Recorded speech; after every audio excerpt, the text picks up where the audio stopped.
Good evening, everyone. Can everyone hear me? Hi, good evening. Yes, we can hear you. Okay, perfect. So we had over 150 200 participants that have registered for the course. So let's. Is it okay if we wait for another 2 minutes and then start the session? Yeah. Okay, perfect, guys. Just 2 more minutes and we'll be there. Thank you. Okay.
Hi everyone. Good evening. Good evening. Hello, everyone. Good evening. Hello, Like, good evening. Good evening, everybody. so- Good evening. I'm Vasu here. yes, good evening, Vasu. Thank you. Okay. Today, like we have only 1 hour session. Before we start about the weed management, I think we'll introduce ourselves. Like myself is I'm Padma Kopula. I'm the CEO of Aranya Agriculture Alternatives. Also, Nasana and me, we developed a permaculture farm near Bidakana village in Charasanga Mandal, near Jahirabad. It's 11.5 acres land. We followed the permaculture principles and we developed that land. So also working with the farmers in Andhra Pradesh and Telangana. Hello, this is Narsanna Kopula. Nice to meet you, all of you. I think this is a great opportunity to meet all of you at the same time. We have 1 hour session and just we'll brief will about permaculture and some principles, some ethics, then we'll get into the topic. So thank you so much for your patience.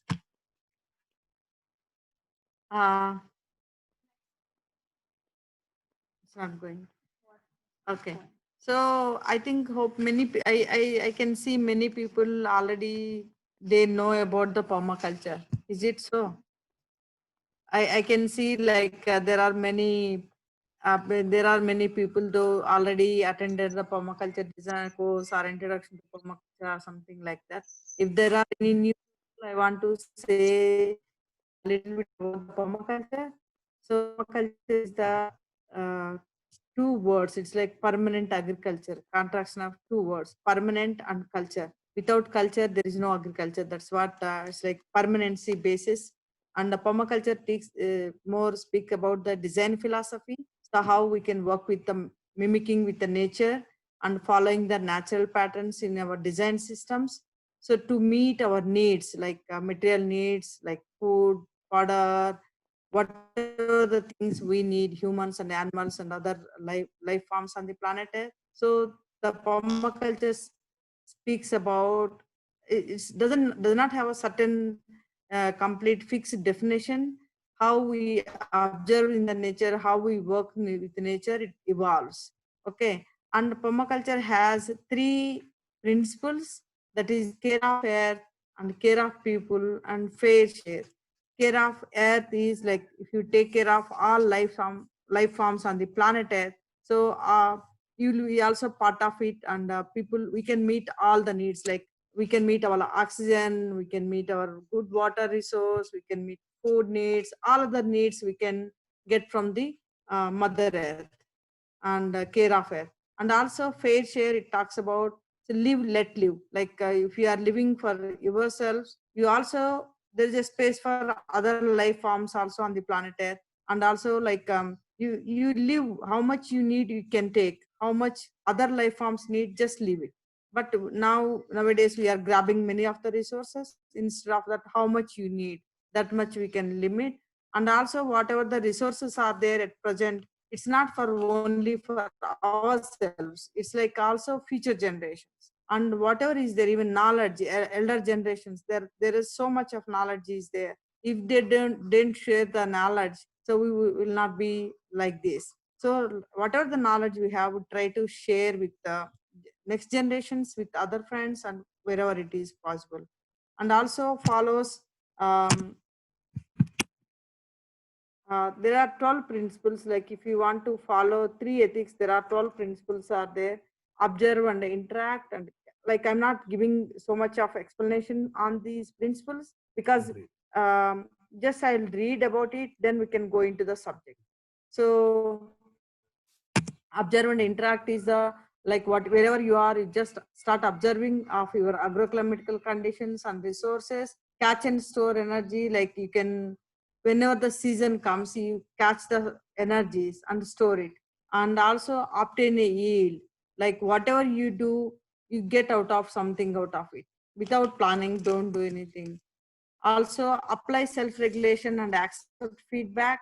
You start changing it yourself, and then start uh, accepting accepting the feedback. And also use value renewable resources, try to give respect the renewable resources, try to give the priority to the renewable resources. And also whatever the action which you do, the waste should not be produced, it should be feed to the some other life forms. So that's where whatever the action which you do, it should not produce any waste.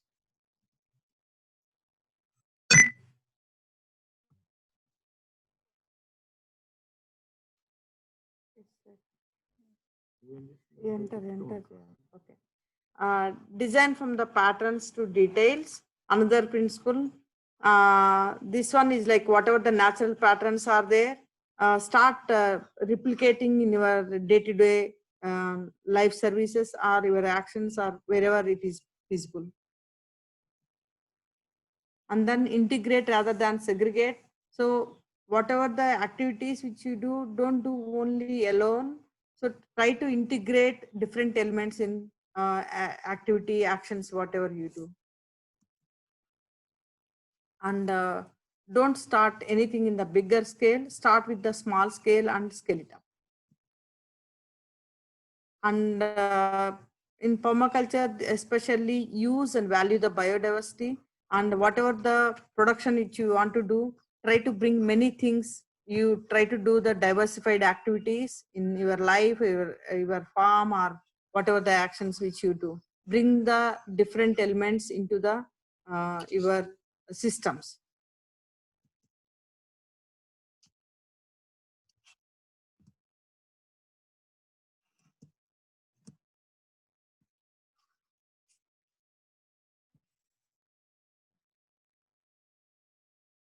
Use edges and value the marginal. Instead of non-linear systems are always stronger than strong in the system itself.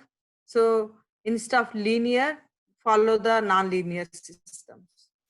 Create more edges. So like don't follow the methods, which is whatever you learned somewhere else. Sometimes whatever we learned, the same thing we replicate in our farms or our lives. So instead of that, try to create based on your agroclimatical conditions, your situation, your resources, your elements. So this is about brief about ethics and principles of, like very brief I mentioned, because when we start about talking about the weed management, we should not talk about, we should not ask about again about the permaculture and what is that. So just I mentioned about the ethics and principles. Thank you.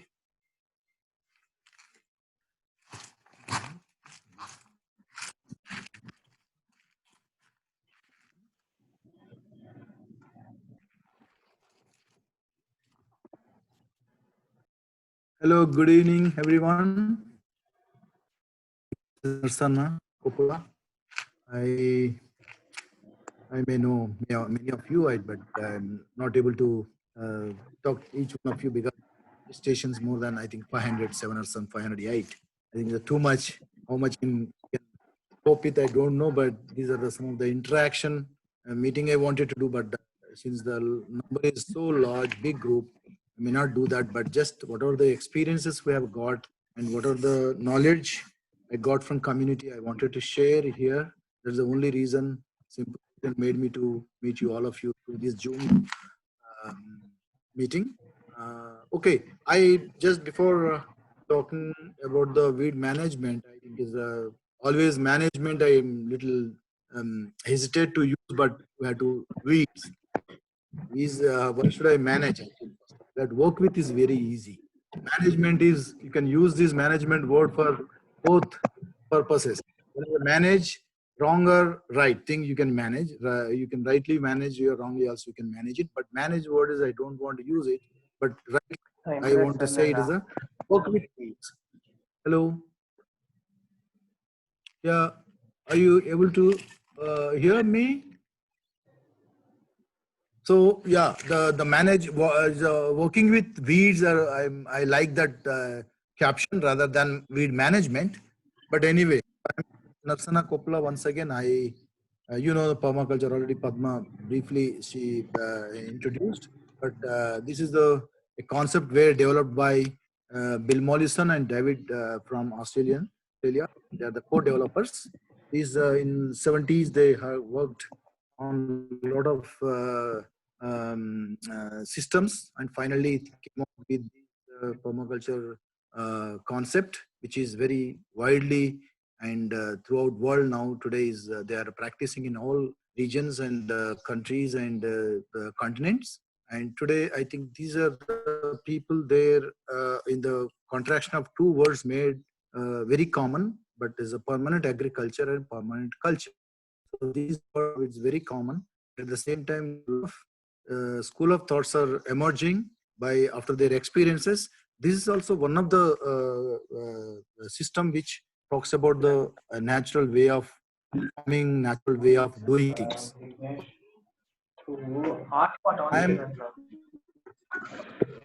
I am first generation permaculture from India. So I did my PDC course in 1987. Then I did my since last 33 years. My basic work on community-based work, and my journey. I have learned many things and so many things, but I cannot apply all those things what I learned. But this is a small session of 1 hour. I wanted to share my knowledge, and I wanted to experience what are the experience I got while I'm doing with the community on my own farm and the community lands and with the different groups. So this is where just I wanted to share my knowledge.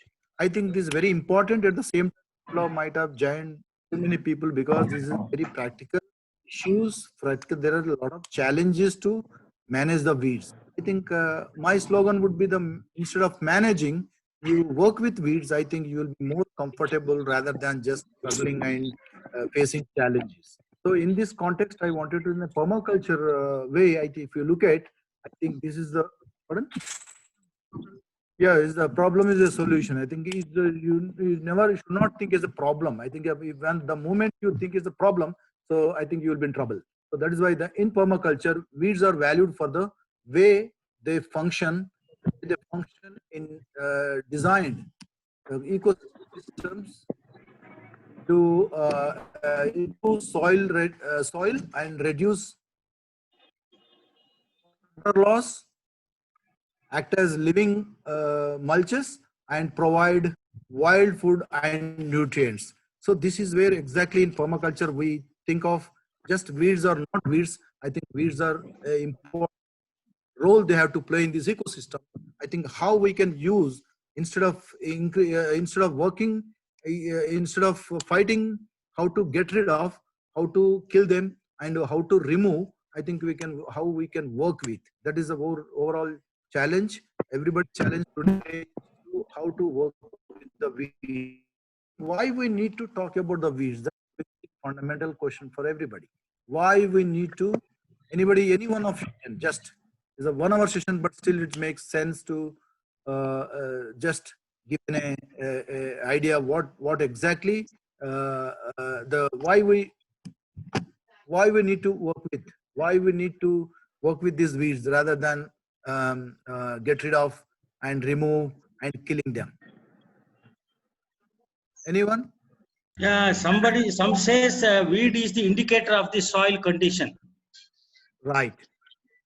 So it's the indicator of soil and it's the indicator of your health of the soil, it's the indicator of your nutrients, indicator of the habitat. I think it's everything. Weeds are everything. But many people, they think weeds are their enemies. Do we agree with that? I don't personally, I don't agree. The weeds are not enemies. Weeds are our friends and weeds are our deeds. And that always weeds will play a major role in the entire this ecosystem. The natural systems have their own way to how to contribute to this nature. I think not just ruining this nature. I think always they will contribute, but we are trying to ruin them, we want to kill them, we want to remove them. But this is ideological base. But if you come to the real problem in the farmers, gardeners, and the most of those who are doing farming, I think they have their own problem of weeds. I think what is weed? I think that is there's again there is a definition. Is there any definition for weed? Anybody? What is weed first? Yeah, a weed is an unwanted plant where we don't want it at that point of time and that place maybe. Thank you. Yeah, which unwanted thing is the weed. Who wanted, not wanted. You didn't wanted them. But what about others? Where is your integration? Where is your holistic approach into the entire system? I think just because of you didn't want, just because of you didn't want, because you wanted to as a unwanted is a weed. But weeds. Record this. Record it, Can you please mute yourself?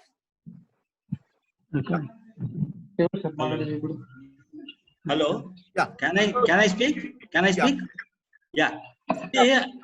Weeds, actually, there are many right holders for weeds, actually.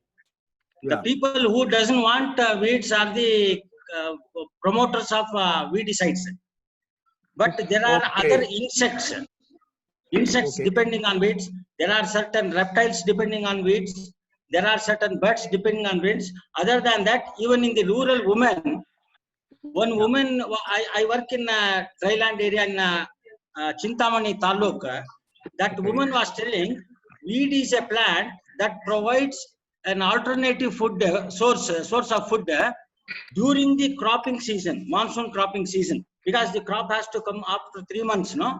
So during that time, weeds will give you a little kind of what you say nutritious food, and also that woman says most of the weeds we consume as food, which have more proteins and nutritious compared to many vegetables which we buy from the market. Yeah, So thank there you. are many right holders of weeds. Right. So that is very important. But weeds don't just there is no definition for it. Actual weeds are not unwanted for us. It should be unwanted for everything. No, not like that. Only it is unwanted for our consumption, only for humans. I think that is a wrong definition. So it's for whom it is not unwanted, we never figured out, but we are talking them as a weeds. I think weeds are not really weeds. Weeds are in our mind, the mindset. The mindset is the issue. You are rightly pointed out. The most of the weeds are they're used for many purposes. Some may use the weeds for as a fodder. Some may for the medicine. Some may use it for the food. Some may use it for the manure. Some may for the fuel. I think some of them may use it a lot of other ways. They use it weed. For me, it is a weed in my region. But in a different region, you go, the weed is boon for them. How you find the weeds are not useful, weeds to be totally weeds totally to be killed by weedicides. The weeds should be totally removed from the nature. I think these approaches, the attitude towards the weed has to be changed. There's only my request to all of you, just you more harmonious way if you think, the holistic way, the integrated way if you think, I think their role you have to understand. I think when the weed comes, know your weed first of all. What are they telling you? Have you heard to them? Never.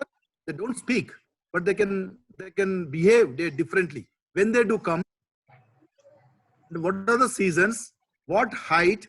What is habitat for them? What seasons? And when what height? A lot of issues if you understand them. So what are they? What are they? Did you hear them? We never try to hear them, but we branded them as a weeds. And next, what is? Next, if you look at the slide, are you able to see the slide?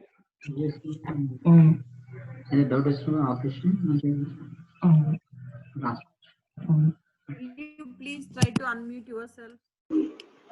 Mr. Jayachandra, you have to please mute your mic. Your conversation is disturbing the entire conversation. Thank you. Sorry.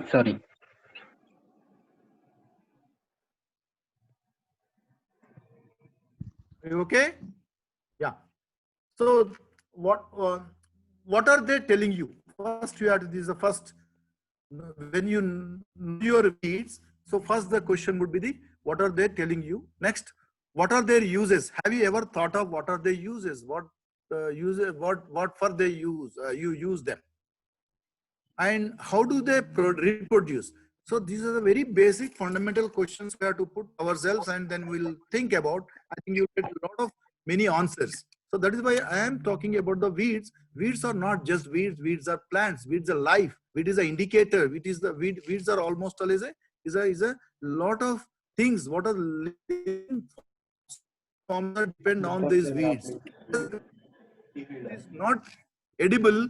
It's not food for us. Just we need not to brand them as a weed. So weeds are very important role they have to play in this nature. So that is why you have to think about more weeds. So, but the real problem today we are living and we are talking about the weeds.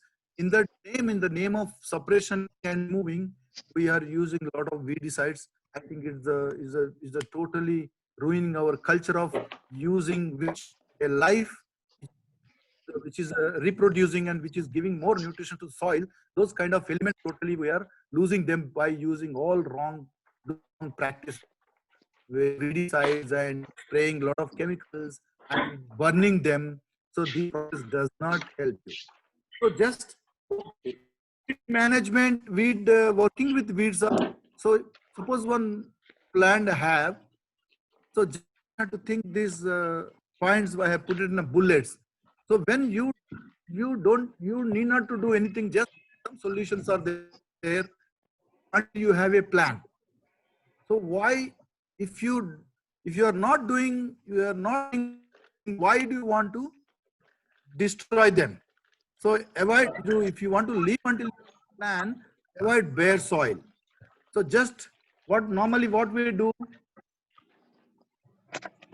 we leave it and we don't caretake the land for months together, years together. Otherwise what happens? It's bare. The bare soil should not be. I think you have to cover with something. What are the methods we use normally? Sheet mulch and plant. So we do a lot of sheet mulch. What are the material we use? You have to try to mulch those sheets.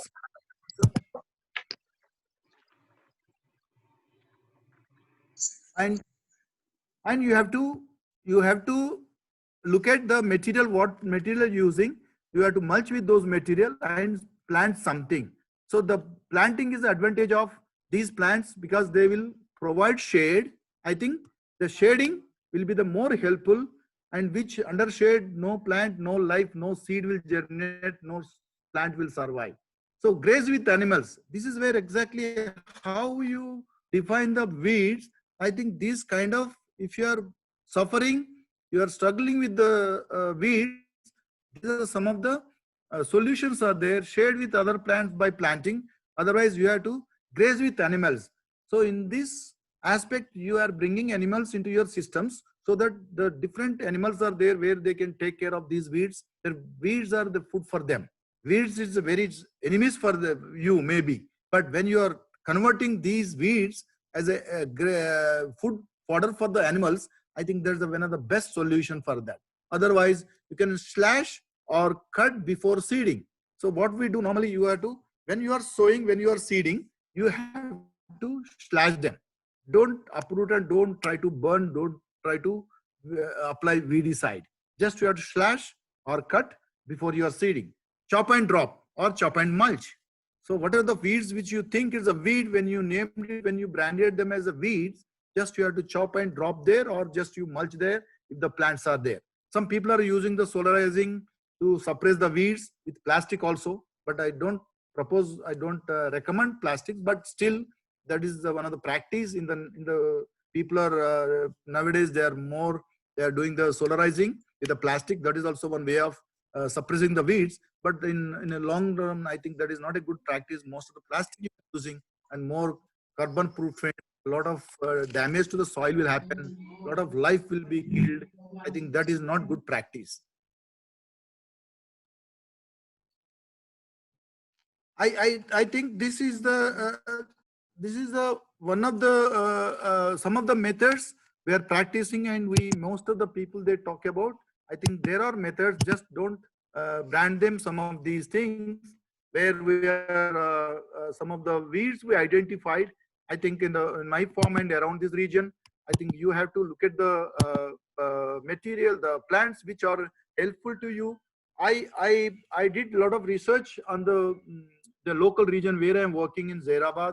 About 80 to 85 plants, which are, most of them are human consumption and they can edible, and just 10-15% is the not edible. I think they are a good fodder. I think it's not a fodder, it is a good mulch for the plants and manure for the plants. So what is waste in these entire weeds? I think that there's no waste in weeds. I think weeds are, most of them we never identified.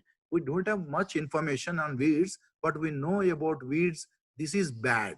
But if you look at other side of the coin, if you think which are the good, which are bad, not like that. So most of the weeds are very good for food or fodder or some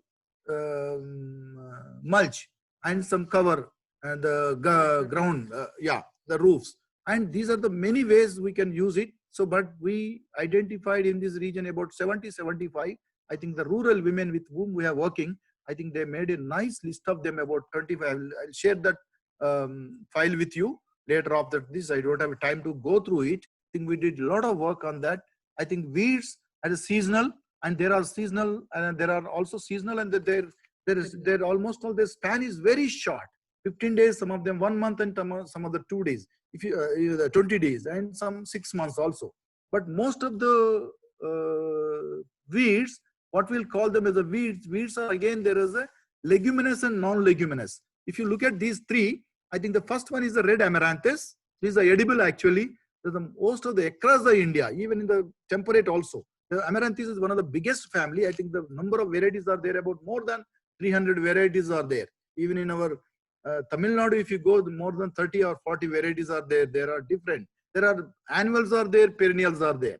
Even in the amaranthus, I think this is one of the Centinella asiatica. This is one of the best food actually, but you have to. Is a creeper, is a vine kind of thing.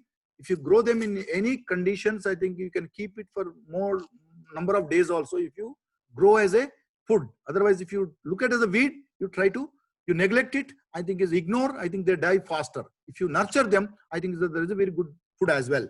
I think you take the right hand side. There is a local, we call it a barputum.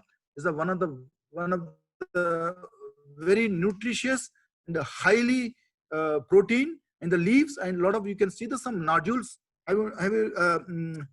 This is called actually in this local is a barputum, otherwise adavi mentham. Mentham is your fenugreek. This leaf look like a fenugreek, so that is why the local people they call it adavi mentham. Adavi mentham is a wild actually. Mentham is the fenugreek, but is a local name is in Karnataka, in this border of this region they call it a barputum. They're very good. I noticed these grows in very marshy area. It can withstand with any kind of soils, even in the saline soils and marshy areas, waterlogging areas. They do grow in those areas, and most of them, all the animals will go. I myself got shocked one few days. I was searching and why the animals are running around that place, and why the moment you letting animals, they do grow that particular space where the barputum is growing. The adavi mentham, other wild fenugreek, and I noticed that plant is in that area is growing a lot. They are browsing, they are eating a lot because that leguminous. So many animals, they like protein, they need more protein. So immediately when you let the animals out, they go that particular spot because of this fodder. I think this kind of relationship is human and the soil and the plant relationship is a great relationship. We have to think very, very carefully. Then you understand what is the function of, what is the power of weed. That is very, very important of enter this ecosystem. So unless if you don't understand, you just think about the barputum is a weed. No, it's a food for humans, food for soil, food for the animals. I think this kind of features with this kind of advantage benefits we have from that plant, we try to collect the seed, we have to grow them, we have to give more nutrition to the soil and nitrogen to the soil and protein to the humans and protein to the animals. So this kind of relationship we have to try to understand.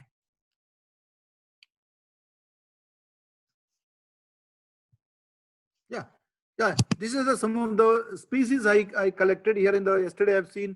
So most of the weeds are, you can look at the root pattern. Have you noticed? Some of them have tap root, some of them just shallow rooted. Shallow rooted is a brushy roots. I think there's laterally they move and their lifespans are very short. Where the tap root is there, they can get the nutrition from the deep layers of the soil. They can survive more. I think you can see by looking at this. I think this is a Aspera family, and of the Parthenium is here. You can see the Parthenium, the tap root. It goes inside. It lives for a long. It's almost a long-lived. Almost is not a perennial, but it live like a perennial tree for more than 1, 2, 3 years. I think, but but it's a weed. Most of the weeds are only seasonal and the annuals. But there are some perennial weeds. Most of the perennial weeds have this kind of root, the tap root and the hairy roots and almost the lateral roots are there, the tiny roots. And if the right side, if you look at, this is the Euphorbia family, and there's a lot of milkweed actually. Locally, milkweed they call it, but a lot of milk they will give, and that is a very good for the most of the goats and animals. They like it because of these roots. By understanding the root systems which need to be retained, we can plant them. We can plant and just to use the only above the ground, above the soil. That portion can be used as a mulch or fodder or food, or you can use it as a manure. But the below ground, I think a lot of root systems are very strong. Those can be used as a weeds for different purposes. Some of them you don't like, just you cut them, but don't uproot and pull them out. But in this all weeds, most of the weeds are very sensitive for the temperatures more than 28, 30, 32. I think they wither and they die. But seasonal weeds are more strong. They can withstand the summer season weeds. They will withstand the temperatures up to 42 and the 23, 25 in the rainy season, and almost 22 to 23, 25 up to the winter. So the 3 seasons in tropical countries, I think they have their own seasons, but most of the tropical and most of the weeds are their own seasons. At the same time, some species will be throughout year, all through the 3 seasons, they survive, they thrive very better. You identify those weeds. So in my experience, throughout year there is the plant which is growing, that is all leguminous again. They're all nitrogen fixers. How do they possible? How do they grow throughout year? Because they take a lot of atmospheric nitrogen from the air. The 78% of nitrogen is available in the atmosphere. They use fully that 78% through the system, the root system, and some of them have nodules, some of them they don't have nodules. It doesn't mean that all legumes must have nodules. No, there are some species which they cannot have nodules. It doesn't mean that it's not legume. It's a legume. But some of the species, they use fully utilize the nitrogen from atmospheric, and they will fixes, and excess they will in the form of nodules they will store. Again, the nodules, most of the nodules have a color. If you look at the nodules are all is a pinkish. The pinkish is a live organism. That is almost all your the bacteria which is alive. If it's a blackish, almost all that is dead. So it's not more ready to continue the same life in the plant, in the soil. So these kind of differentiate if you do with the leguminous in the weeds as well, but you have to identify. So that is the plants which they have nitrogen plants, nitrogen fixing plants, legumes. They throughout year they live because of their capacity to ability to absorb the nitrogen from the atmosphere. They fix it through the roots into the soil, and some of them have in the form of nodules. I think you try to identify weeds which are legume and non-legume. It doesn't mean non-legume is not useful, but they have their own cycles. But you try to keep them throughout year. Your soil has to be covered with the shade, the leaf falling, and the root in the soil. The root will cover your soil. They'll mulch the soil, and your top above the ground, I think a lot of leaf fall will be happen, and most of the shade will be given. And these 3 uses, it won't most of the weeds what you are thinking, they don't allow them to grow and become very vigorous, and it is damaging what you are growing. In cultivated ecology, I think we are thinking more seriously about the weeds. I think before thinking that, I think you have to rethink whether we are perfectly thinking about the weeds which are damaging our crop, and are they going along with that, and go along with that crop is good, or any suppression is happening, what kind of weeds are harming your crop. I think you have to do some work. And one of the participants, very good, is explained very well. I think there are a lot of insects, a lot of life is depend on that weeds. Totally, they are removed from your ecosystem. The system totally becomes a lot of predators are there, a lot of life. That number will reduce, and your problem will keep more increasing rather than they're decreasing, and you are in more trouble. I think this is how we have to think about the weeds. Weeds are not our enemies. Weeds are our friends. But you have to think about the more weeds in your crop, it is indicator of your soil health. So how to manage, you have to learn. How to remove, how to kill, how to suppress. You have to, don't think how to work with that nature, because don't think, my experience, I saw a number of cases where I applied a lot of manure, a lot of mulch, and from there, and a lot of weeds started growing there, particularly for the animal cow dung and your buffalo dung, where your farmyard manure, where you use in those lot of vegetables is uncultivated greens. Most of them, 80% of the greens, because the animals make them to just they go around and they eat and they leave in the thing. The seed will remain there, and most of the amaranthus is very interesting. They never digested. They in the poop they leave as it is. That is a nutrition for the soil. At the same time, from that nutrition they growing. I think people in the rural area, I didn't understand. I used to tell them, you have to grow your own vegetables. Why do you want to? You're not eating any greens, just you are eating all the time pulses. I think this kind of dialogue I had with them, but I didn't understood the logic why they don't grow a lot of. When I asked them why don't you go for the growing vegetables, some backyard, some kitchen garden? So no, they are giving a lot of reasons. No, sir, I cannot manage because a lot of my goats they eat away. My chickens are damaging. I cannot fence them. A lot of lizards, a lot of frogs. For frogs, the snake will come. So a lot of reasons they have given. But after over a period of time, I understood. I think they are the right. They work with nature. They go. They do a lot of in the forest, in the agricultural lands. They go for wage. They get a lot of diversified weeds as their food. I think they are eating regular greens rather than what we buy. If it's available in the market, we'll buy. But if they're not available, we don't buy. Only number of the vegetables, greeny vegetables and tubers, and some will number will be very less in the market. But there are a lot of varied. I think a lot of diversified greens they get, a lot of vegetables they get, a lot of fruits, a lot of tubers.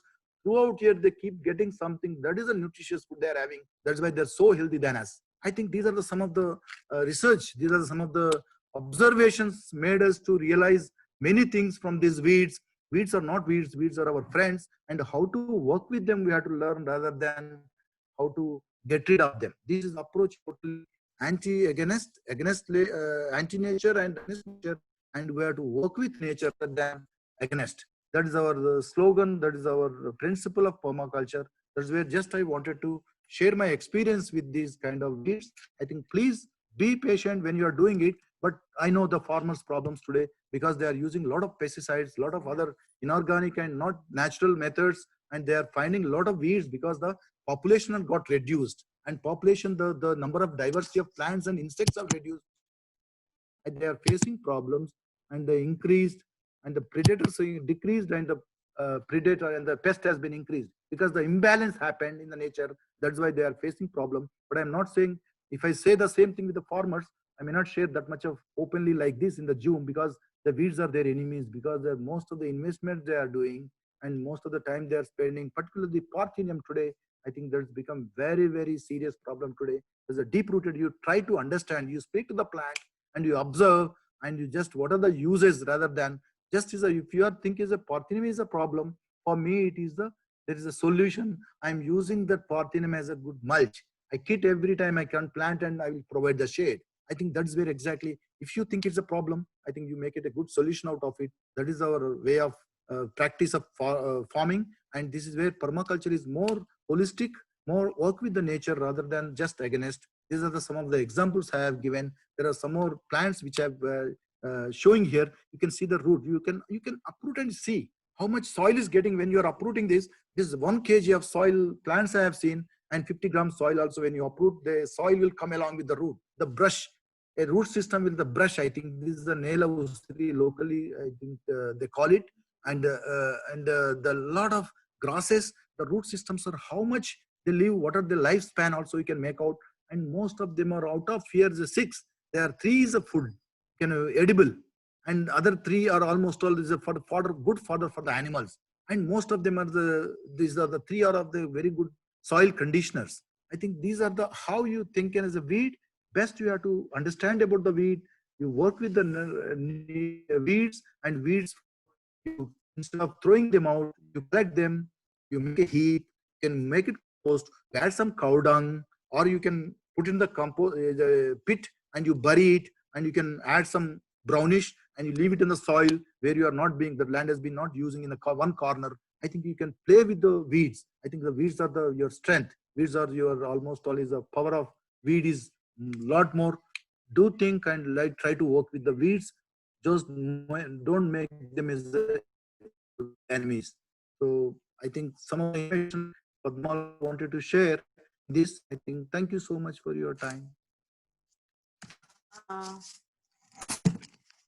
Here is like some of the practices what we did in Aranya farm is like one patch, 1 acre patch where we cultivating the ginger. Everything is Sesbania grandiflora is covered with the entire plot. So it's under the shade, completely shade. This year, since June, we have not touched that plot. If you see inside of it, there are papaya is there, ginger is there, chilies are there, and then turmeric is there. And we have not cultivated, we have not taken out even single weed from the plot. Okay, underneath, like everything is so happy and their growth is so like comparatively, if it is in open space, that is like more growth we could observe, like more healthy crop we can see in that plot. So that's where some of the things we feel that we have to leave it like that, they will come up very well. So second one which we observed is windbreak, where windbreak is the 7 layers, it's like a forest. So you can just walk it and we can see entire windbreak without single grass. Without single grass you can see. So that is the second observation we made. Third, wherever we planted the new plants. So what we did was after immediate, it's like part of plantation. So after the plantation, we did the mulching. With the mulching also, what we did was, whatever the seed, like a horse gram or sunham, we used as a green mulch. And because until that cover, wherever the soil covers, so if you can spread the seeds, if are you able to see the screen with the mulch with coconut? Hello, friends. Yeah, we can see. Yeah, ma'am. This one, it's like part of plantation we made it. So same place what we did was one creeper also we planted, like we planted. So now if you see the since last 11 days or 12 days with the heavy rains, entire farm is like grasses are so big. So we are cutting the grass and we are like mulching. Some extent we are mulching, some extent we are feeding the animals, because it's like how much we need we are taking out, how much is not needed we are just mulching on the top of the soil. So like this, if you see, like if you compare with the open space, inside spaces, like if it is a cover with the trees, not much, like cultivated crops, if you see, like green gram and black gram and other crops, 1.2 acres we planted. In that, if you see, there are weeds, like we should add very early, because the weeds are like sometimes they will take over the crop. The in-time action is very important for all the crops. So when it is dry, when it is dry and like 1 month before 1 month the crop period, you should do the weeding. Otherwise, that is in time weeding is very important in the cultivated crops. And sometimes if it is late, if you feel that so much of grass is there, taking out the grass and putting in a piles and taking out from the cropland to outside of the place, it is more laborious because it's a heavy and we cannot bring it. What we did was, and we are putting in piles and piles of the grasses, and then on the top we put one basket of the cow dung. So it is become very good manure. So later it will become, we don't need to bring from outside. And also if there is anything extra, like for example parthenium and other things, before flowering, if you are putting in the burying in the you are piling and putting in the compost pit, it will become a manure. Once it is flowered, then we should keep them in separate pile. All parthenium, if the flowering is taken up, don't keep them here and there. So keep it in one place don't use that pile of compost for the application or croplands. So what we did was like some of the weeds like Parthenium, we call it Pulalam. The white flowers will come. So initial stages, it's a very good fodder. Later it will become wild. It's like big creepers. So what we did was we have taken out all these things, and for the plantation, we made the pits. So entire Parthenium and Pulalam, we put it into the plantation pit, and then we covered with the soil. So this year we planted, that's very good growth we can observe. We observe. So like this, how you can use the weeds into your cropping systems.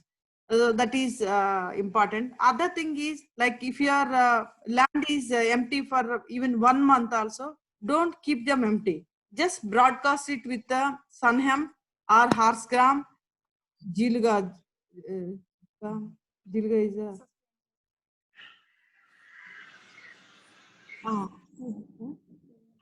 this is Jilga we call it in Telugu. So that works as a like green manure. So these, if you cover with them, then they will be very good. We don't need to worry about the any grasses and nothing. Again, it is a nitrogen fixer, and so much you can see the horsegram covering entire cropland. If wherever the horsegram is not covering, you can see the grasses also. The grass level height also you can see. So also you can see left side of the photo, right side of the photo, how they like the dense plantation you can see, and also like if you broadcast it, sunhemp and horsegram, within 3 days, within 1.5 day, they will start germinating, because the weeds and other things, it will get suppressed. If you see wherever the Parthenium is, the once you have a moisture on the top of the land and the soil, they are the first ones to come up. So we need to identify the seeds which we can broadcast there. For example, if you want to suppress the Parthenium,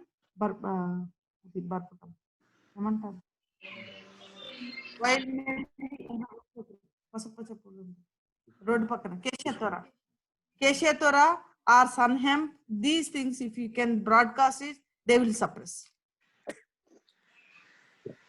Yeah, the importance of Then yeah. go ahead. Next తర్వాత. one. Yeah, so just what I want to make clear here is because there are two ways of now most of the people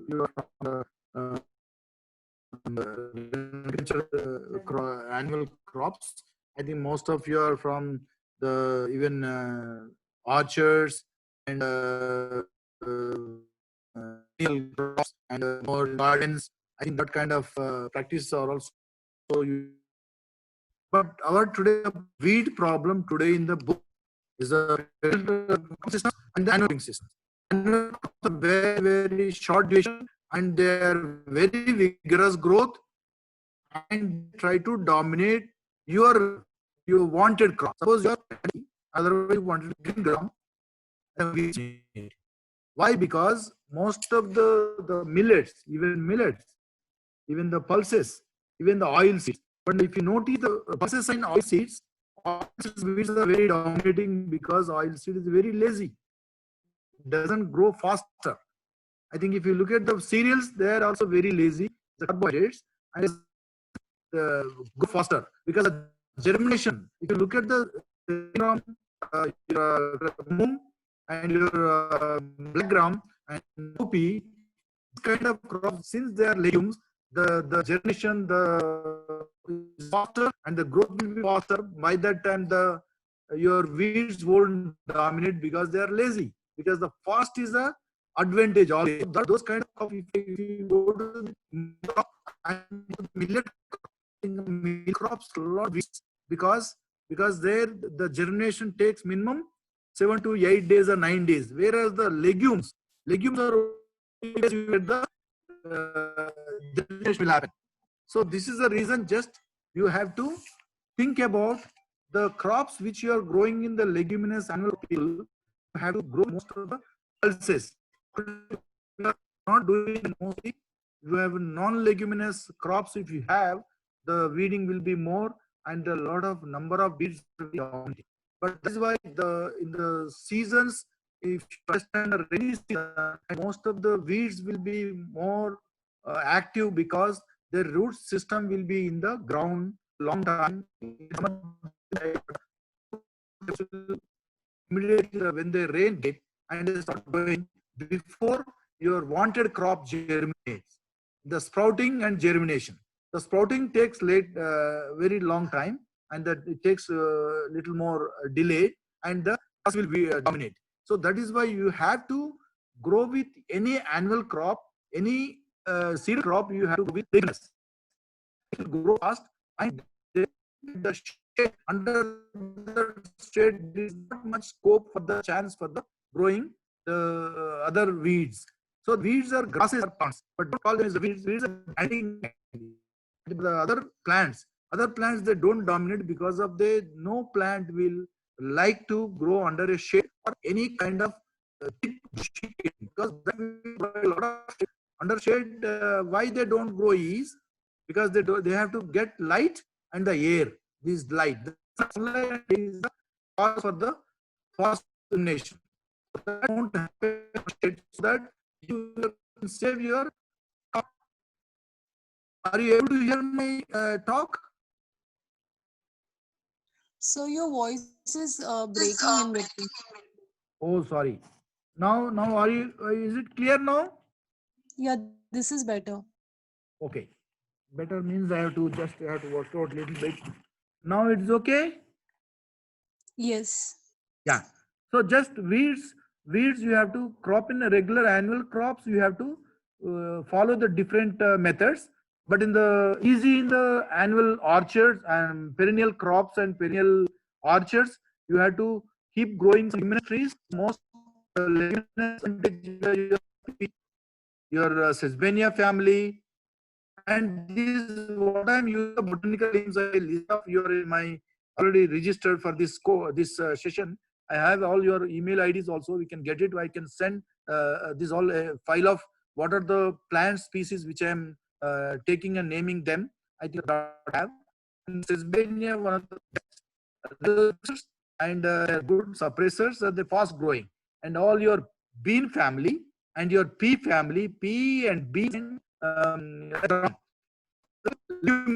normally we can say that is a pea family, PEAP, and the bees bean. Most of the gram is all the same leguminous, but the shape are different. The round is almost the beans are like and you're able to hear now? Sir, we cannot hear you at all. So now are you okay? Now it's fine, but in between it's cracking again, sir. Now it's okay? Now it's okay? Yeah, it's okay now. Good? Yes, it's good now. Yes. Okay, thank you. So I came out because I was sitting outside because I live in forage in the forest in the farm. So I don't take care because the connections and the lines are network is very bad, but I'm somehow managing. Sorry for that.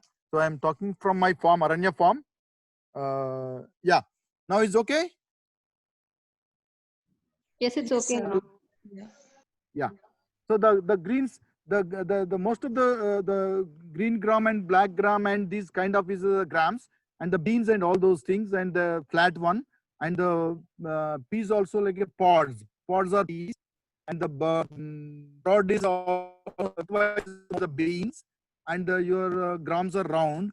These are all seeds. When you are planting them with your cereals, we have to for leguminous, so they grow fast and very quick, and they will provide your weeds, your unwanted number will be minimized. So I cannot say 100%, but it will be minimized. in orchard, most of your perennial Sir, cannot hear. So your voice is breaking again. Now is okay? It's working for a couple of seconds and then again your voice is breaking. Oh, sorry for that. I can ask my people to a little bit. I'm very. Yeah, now it's okay. You ask, is it okay? Then we can hear you well. When you ask, then it's okay. But once you start narrating and talking, then it breaks. Yeah. Sorry. So I'll keep talking then. So the issue is with the your network. I request you to repeat this once again with a good network, sir. It's so nice, such a nice program. Give us a minute. 1 minute. Sorry, just one, not one. Sir, if you can go a little slow, your speed of language, then the cracking may stop.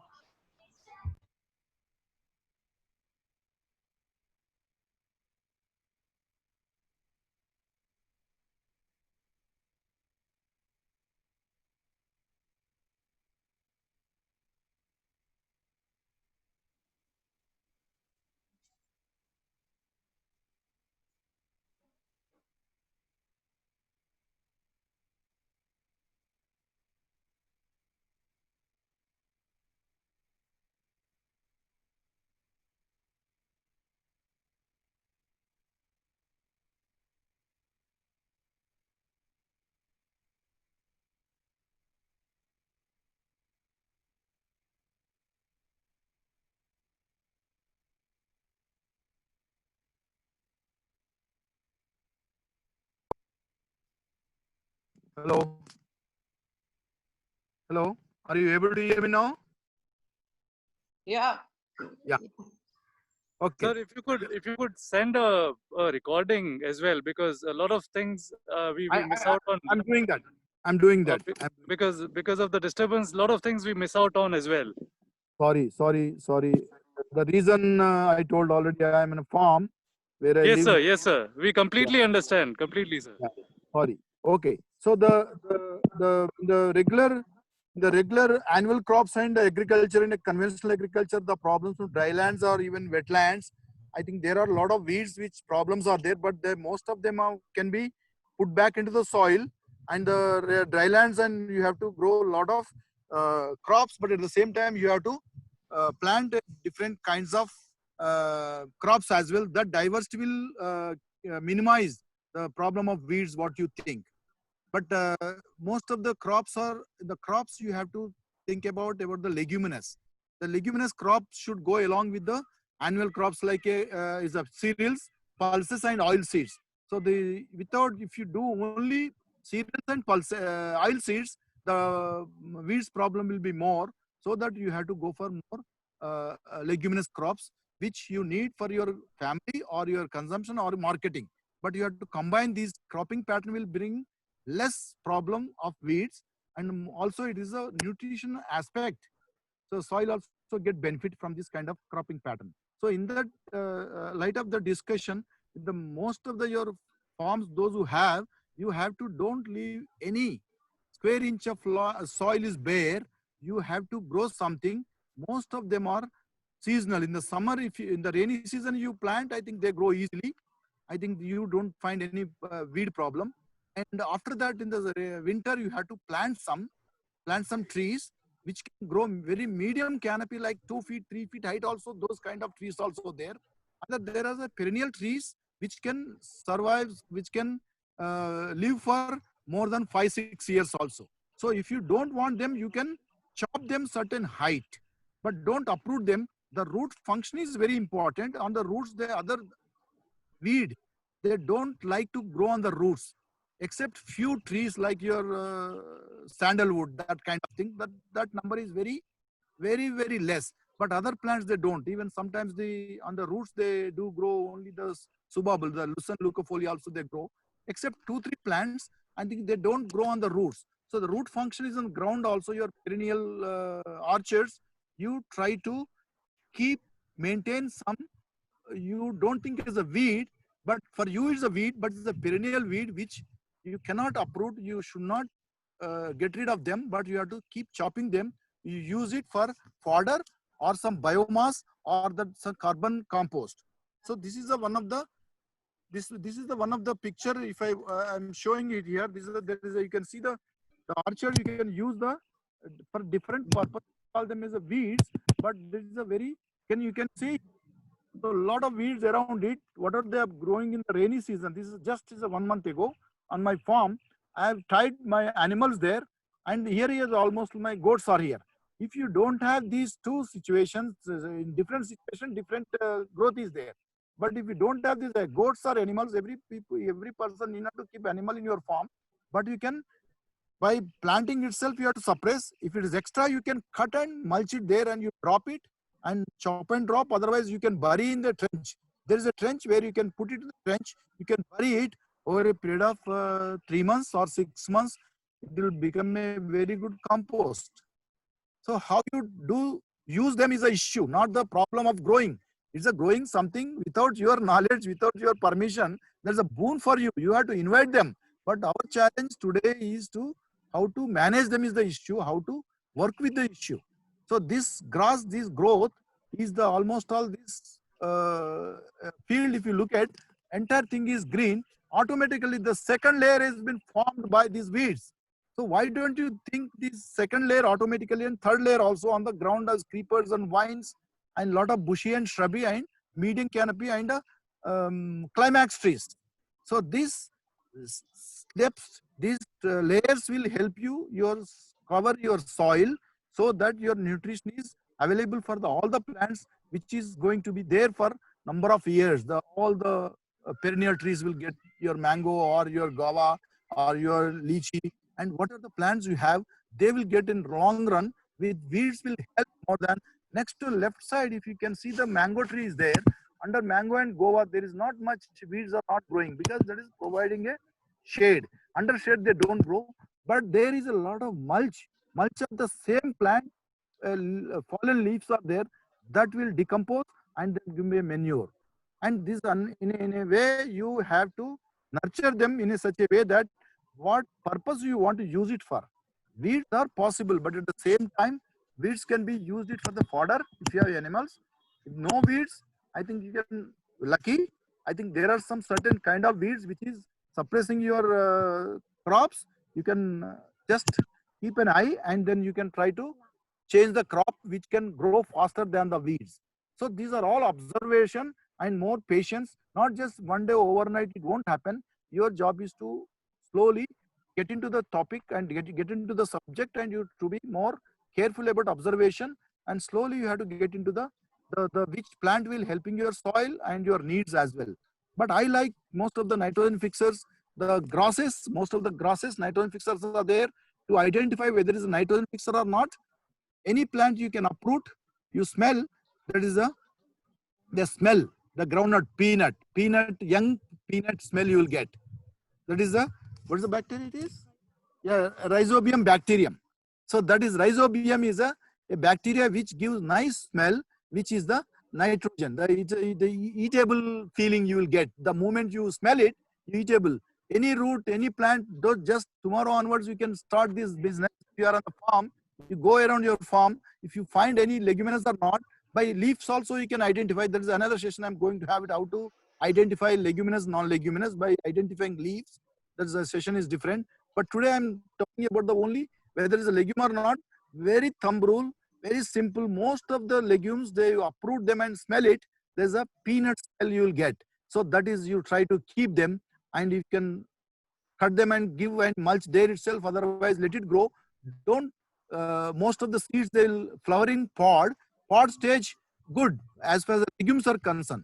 Some of the things don't allow them to like see flowering and podding because that will more vigorously they grow and they will dominate other plants. But as far as the Parthenium is concerned, you have to be carefully. Don't allow them to flowering and seed formation. Before that, you have to keep cutting. I think a lot of the vegetation portion of the plant is enormous amount of vegetation you will get for that, and greeny matter that can be used as mulch, and just you can use it for the burying the pits, and there you can plant a tree that will be the healthiest plant.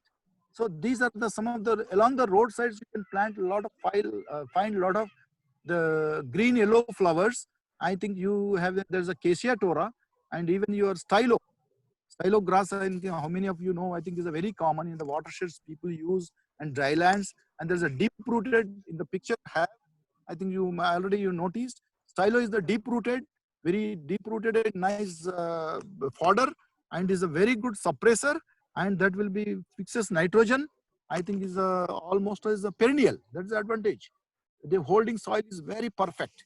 I think that kind of plants, if you have you on your farm, in your orchards, in your gardens, I think the one of the perennial things. And number two is the Acacia tora, where it growing, just you collect the only your wage to collect them. Otherwise, you need not to pay for them. That is asking, that is inviting you to take me and use me. But we are neglecting that species. It's a very leguminous and beautiful yellow flowers, and very lot of vegetative portion leaves are very healthy leaves, and very good material you will get. There's the first rainy season when you get the rain on the third day. I think within 3 days they will sprout and germinate.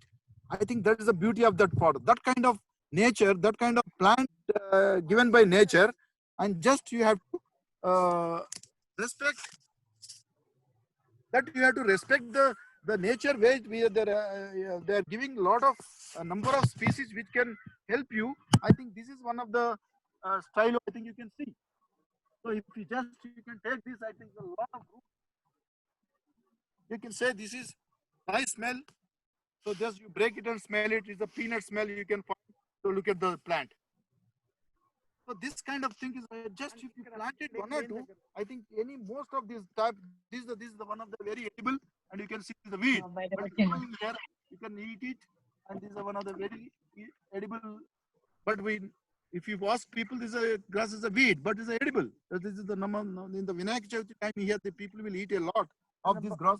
Even this also so is the Batkama in Telangana, they use it, most of the leaf, and this is also edible. So I am standing here right now. Here is the 4 plants I have, and there's a visible. Yeah, I'm right now. I'm standing here. Around me, almost all 1, 2, 3, 4. Out of 4, 2 are leguminous, and 4 are edible, and 1 is not edible. This one. This is your Ocimum scented weed. It is very vigorously growing everywhere. I think you can see the lush growth happened here. Out of here, if you say the 6 plants, 6 varieties, out of 6, 4 are edible, and 2 of them, rest of them are good fodder for the animals. I think what is waste here? Why it is the weeds? Weeds are edible weeds, and edible weeds could be a fodder for you, or for food for you, and fodder for the animals, and a good for the soil. Now what I told just now is a good. The top portion is the fodder, and the down portion almost in the soil is a very good nitrogen fixer. In the food system, you can see the rate, how much of soil is holding, and a lot of nutrition is providing to the soil. So you can see the growth of the plant here. So this is some of the, how you understand? So except, can you see this? If you plant like this, there's no other weeds are not growing. Have you not seen? Nothing is there. Hardly there is a one plant is here. You can see. Is it visible? Yes. Yes, visible. Yes, sir, you're visible. So very interestingly, you can see this. I think these are vigorously. Oh, sorry, the thorns are there. Okay, so this just if you look at these things, I broadcasted some seeds. So my job is to every time I can cut and use it for the mulch or fodder, or it is nice. You can make it a good seed out of it. You can make a good business out of it. But normally people they call it a weed. The style of weed. I think weed is not a weed. I think you can use it many purposes. And one more thing, just you can. I didn't plant it. You have the succession and acceleration theory. I will talk in the next session. Look at this is your actually is a Indian kurzu. Otherwise, this is your Cajanus family. The very good creeper, very good nitrogen fixer. So the leaf formation. What is the formation of this leaf? Have you seen this? 3 leaves almost. If you have is a leguminous. One of the identification of yeah. So just you can see this. I think you find the leguminous. I think nature, there are a lot of leguminous plants. Your job is to, when you are talking about weeds, you have to identify your moral and ethical issue comes. How many varieties you have. There is a lemongrass, the stylo grass is growing, no other weeds. But where there is no stylo, you can see number of weeds are growing is. But weeds are not weeds, again, is a good fodder. I think you can find out some of the species, what you can do, where you can do, how you can do. So these things are, I think, always in orchards, I will propose your Sesbania grandiflora and your all Sesbania rostrata, Sesbania biennispina, there is Sesbania Egyptiaca is there, and Dismanthus is there, and a lot of perennial leguminous crop you look for. I think that is the advantage for you to understand more what plant will help you and what is a long-term benefit in retaining soil and finding more benefit, finding more useful for you, for your soil, for your animals. And these are the multiple functions you have to look at. Otherwise, always we can, as long as we are branding, the weeds are not much useful for annual crop, but you have to look at the annual crop. You have to look at the same time you have to perennial crops also. The perennials, yeah. So just if you look at along the roadside, you can understand the whole situation here. Along the roadside, you find this is one of the weeds grows everywhere. I think the botanical, I send it all the botanical list. Is all like a Osmium family. It's a very smelly. Along the roadsides, everywhere you find it. But of course, now it has become a people thinking they're the problem. I think it's a problem. How we make it a solution? You have to find the solution rather than thinking about a problem. You make it you think it's a disadvantage, but you make it as an advantage also by using them. You can use it. You can use it for nice mulching a plant, or you fill the pits and you plant it. Otherwise, just if you come here this side, just you can find this is a Acacia topa I'm talking about. This is a leguminous. The yellow flowers just started, and the already pod formation is started. You can see the whole where these plants are there.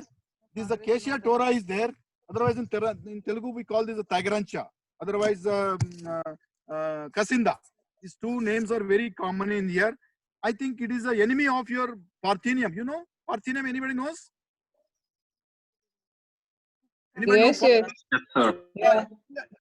If you have this Parthenium, where it is growing, did you see? This Parthenium is not growing in this Acacia tora. It is here. You can see here. It's separate. If it is around this Acacia tora is there, they won't grow.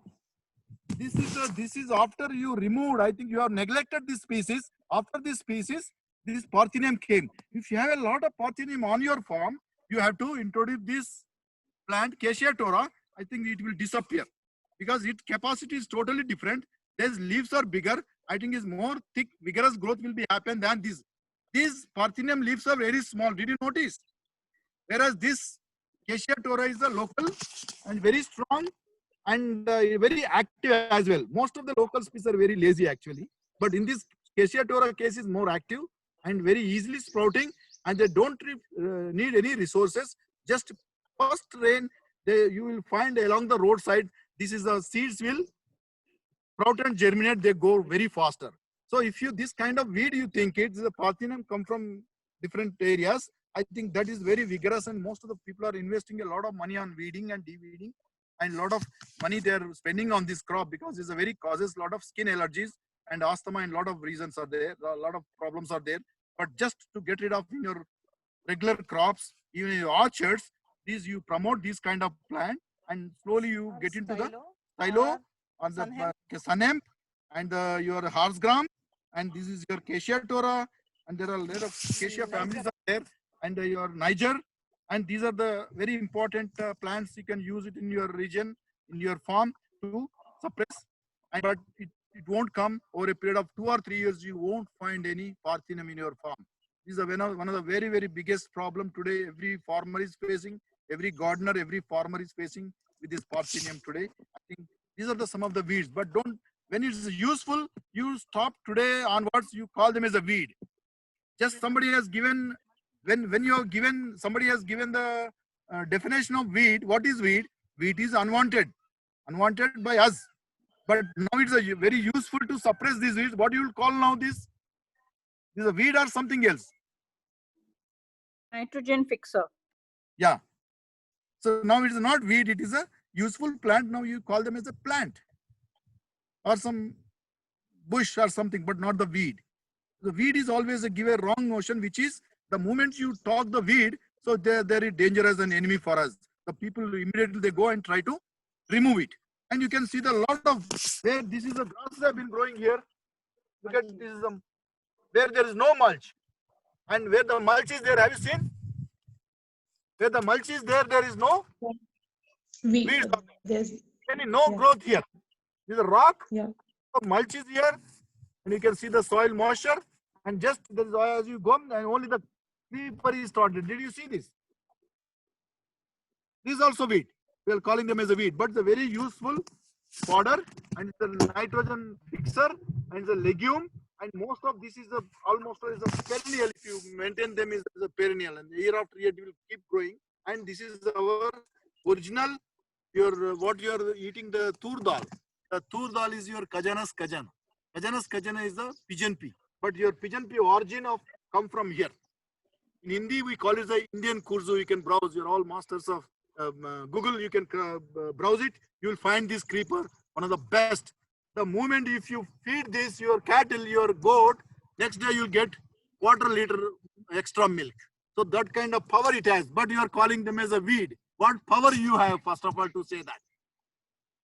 It's a little emotional, but just you have to, your attitude towards weeds, what you are calling them weeds, and your attitude towards the plants has to be get changed. Then only the things will get better. Otherwise, we are falling on the same trap of the multinational companies and pesticide companies, and the seed companies are thrown there. We are trapped by them. I think we are using more and more pesticides and more chemicals and weedicides, fungicides, weedicides, herbicides. All these things will ruin your soils and ruin your culture, and finally you will be the victim of that consequences. So just, yeah. And if you start using the herbicides continuously for, I think in India it has come 5-6 years back or more than that. No? But if it is 5 years, if it is continuous, maybe the kind of food which you are eating, so maybe in the next generation, out of 3 children, 1 children will get autism. So this is the problem which you are going to face if you use the herbicides. Just think about it. You learn from other sources also, and how we can avoid those things, how we can integrate many things into our systems. So that is very important. Yeah. So if you can see the root, this is a grass just very short. Yes, huh? Cyanotis. Did you see the very shallow and very brushy? You can see the root system. Is it visible? Is it visible? Did you see this? No, the camera is not in the right angle. Yeah. Oh, sorry. Now? Yes. The brushy root system is very short term. It's a seasonal. Did you see this? So next, another one I will give the, wait. So another grass I will show it. It's a little longer. Did you see? This is a 2 months or 3 months. This is almost all 4 to 5 months. So did you see this? The root system doesn't have top root, but it grow very faster lateral roots to hold a lot of soil. Did you see? No tap root. Have you seen this? And this is a grass is just seasonal. They will find immediately after 2 months it will disappear. Did you see the roots? And one of the very deep rooted is almost more 8 months, 6 to 8 months it will survive. Another is a seasonal, just within. It won't die, but it's every node it form roots. It will go keep and but the first roots will get die, and where the next new roots will form from this node, that will keep growing. So that will happen here. I will give you interesting. It will be perennial. I will show this. Okay, the perennial. Did you see the length of the weed? The root. The taproot. Is a Did you see? Yeah. So the Yes. one more is the thing I will show. This one. Easily. But did you see that? It has a taproot actually. Do you see this? It is a broken, half broken, I think it's in the ground. This is the perennial actually. It will be more than 1 year, it will stay. So their taproot is different, and a lot of hairy roots and almost tiny roots are there. The lateral roots are more, you can see this. The very strong foundation here. There's a more than 1 year it will live, or more than 8 years and by 8 months and 1 year. So you can see one more plant like this. Very seasonal. Did you see? But very brushy, you can see. It doesn't have a top root, but the lateral root is there. Very brushy and is a seasonal. Within another 2 months, it will disappear. So they're all, but they're all most of the weeds, what you find it here. This is also your Acacia tora is edible. Acacia tora not only nitrogen fixer, it's not a, but very interesting, they don't eat. Animals, they don't eat, very bitter. But before flowering, if you eat, very good. They eat. But normally they don't eat. But humans, they'll make a good curry out of it, greeny leaves, before flowering. Because of flowering, before flowering, they eat, but after flowering, they don't eat. Because a lot of pollination will happen. Sometimes after any greeny leaf, weeds, don't eat after flowering. Because the pollen things will upset your stomach, sometimes don't eat. But before flowering, you can use all the weeds. If you feel tasty. Taste, there's no definition. What is taste? I don't know. How the tongue will identify the taste or bitter or sweet, I don't know. But based on it, that you can make it a decision. You can go for this. Is a very good. Actually, you can. This very tender. You can make it a nice. The wild amaranthus. Amaranthus is edible. Everybody knows. So that is also amaranthus is a wild. But we made it now is accepted. That is a amaranthus. If it is not accepted, that is a wild amaranthus. That is how you have to name it. Otherwise, people, they don't trust you. So you have to say something. If you don't know some name, you give your name. Doesn't matter. But people you try to make depend on these weeds. That's the best answer for them. Okay. So just if you look at the Wait. the bush is growing permanently. These are long. Hold on the video. Yeah. This is going very deep rooted. You cannot uproot. Chicken you uproot, they're all annuals, most of the annuals. You see, within one month, 1 year, if you uproot it, they're all annuals for feeding to planting to seed to harvest. That is 1 year. It's more than most of the annuals you can easily uproot. Weeds can be uprooted. It doesn't matter, but uproot and don't kill. You uproot. If it's a perennial, if it's a deep rooted. But only it's my area. 3 or 4 varieties are very deep rooted, but even though you can uproot, but you can uproot and use it as a fodder, use it as a mulch, use it as a compost. What is them? That's my question. If the weeds are perennials, if you cannot do anything with that, just you can cut it, take them out, you get your JCB, you can take them off, you throw it there. Can't hear you, sir. Breaking up again. Oh, sorry. Yeah, sorry. Okay, no video is easy. Yeah. So these are some of the experiences I got in my farm. In this, not only farm in the, I'm right now in the one of the farmer field I'm working where. So these are the very common, very general scenario here in the fields of farmer fields. They do grow all crops at the same time on the boundaries.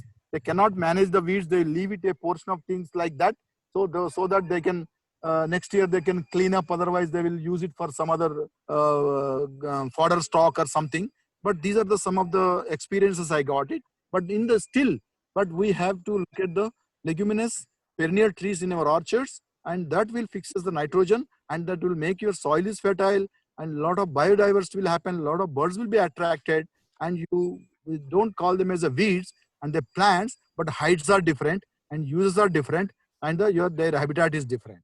So that just we have to do some homework. What kind of weeds you have, how you are working them is an issue. Sir, one query I have. Can I ask now? Please.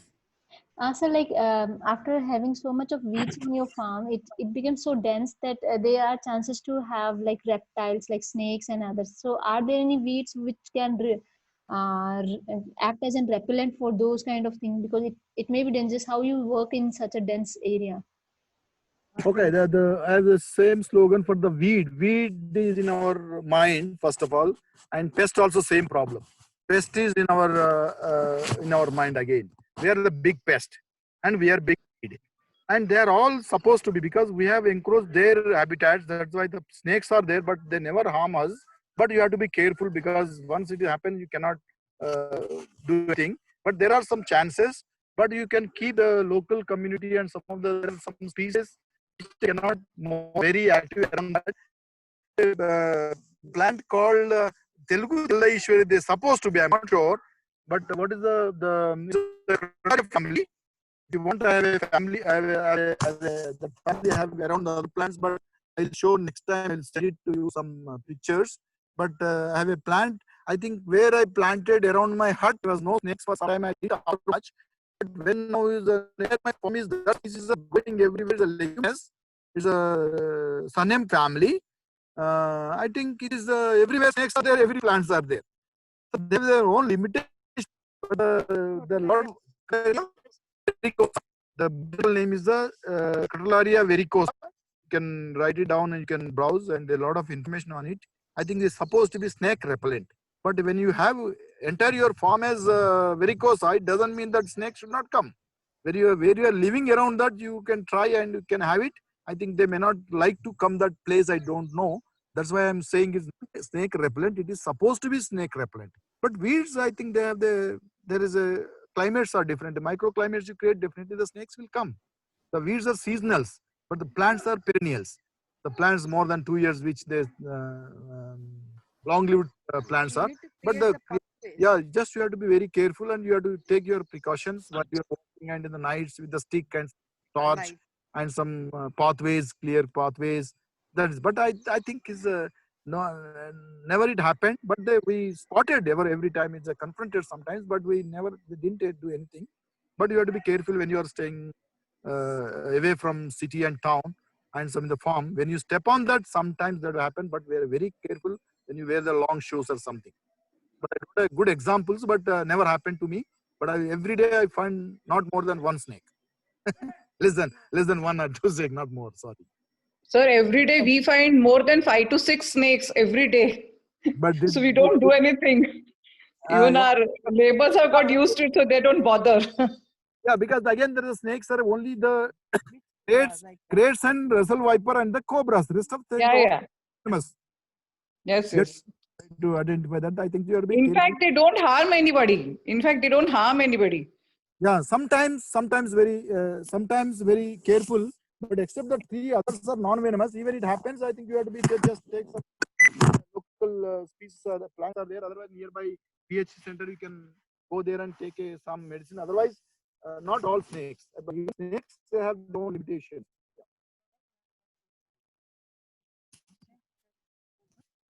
Yeah. Anything? Yeah. Thank you, sir. Yeah, thank you, Amma. So this is Madhu. Can I ask a question? Please. Hi, Madhu. Hi, sir. Yeah. So, because of many priorities on the farm and limited resources and limited amount of people, what happens is, especially with, the most dreaded of the Parthenium, at least for me, because of my asthma and stuff like that, it just so happens that it flowers. We do our best, but it flowers. So in that case, would it be prudent to leave it, or after it once flowers? Because anyway, there's so many seeds of that flower that we can't do much. So what do we do in a case where there's a big field and it's full of Parthenium?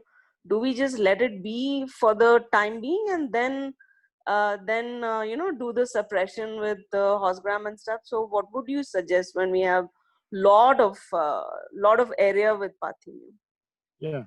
Yeah, Madhu, I think just on the first the slide you might have noticed the where I planted the horse gram. Did you see the So first? missed it. Yeah, I missed it. So by the time I What I joined. did last time, the IPC time, the volunteers started growing a lot of vegetables. At that time, these people use the cow dung also, the cow dung, the farmyard manure. So the lot of cow dung, the farmyard manure has come from outside. They got a lot of seeds in that Parthenium from from the village. So I struggled for almost 2 years. They feel the vegetables I'm doing nice water every time. They're vigorously start growing. But this year, what I did, I think before last year, I did a lot. Totally added the and after I brought it and planted chickpea, there were some still there was 30% of Parthenium, but slowly this year again I did I get to see this year it may not be there at all. I think that continuously 1 or 2 years we have to focus on the area. I think you can plant which can grow faster and you can suppress thick dense cropping. How many years the seed will be remain in the soil of the Parthenium seed, that I have to little more read more seriously. Otherwise, yeah, I think you can reduce the density of and number of the plants growing on that particular area Parthenium. That much I know. Yeah, Madhu. Thank you, sir. Thank you. Yeah, we're trying, sir, but 16 acres, it's like as if I'm fighting it every day. So it's pretty But yeah. still I'm thinking the stylo is the one of the best. Yeah, I have just you were seeing my bushy thing and stylo here in the bund. Yeah, stylo, sir. One thing I've noticed with stylo on my farm, you know me, I've bought much of stylo after I heard from you. But what is happening is that it's dying down in the heat. So by the time it comes up, it is being suppressed by the Parthenium again. So yeah, because don't keep continuously the same Parthenium. You have to immediately when the leaf, the shade will be reduced immediately. You something immediately in the Parthenium, in the stylo itself. Yeah.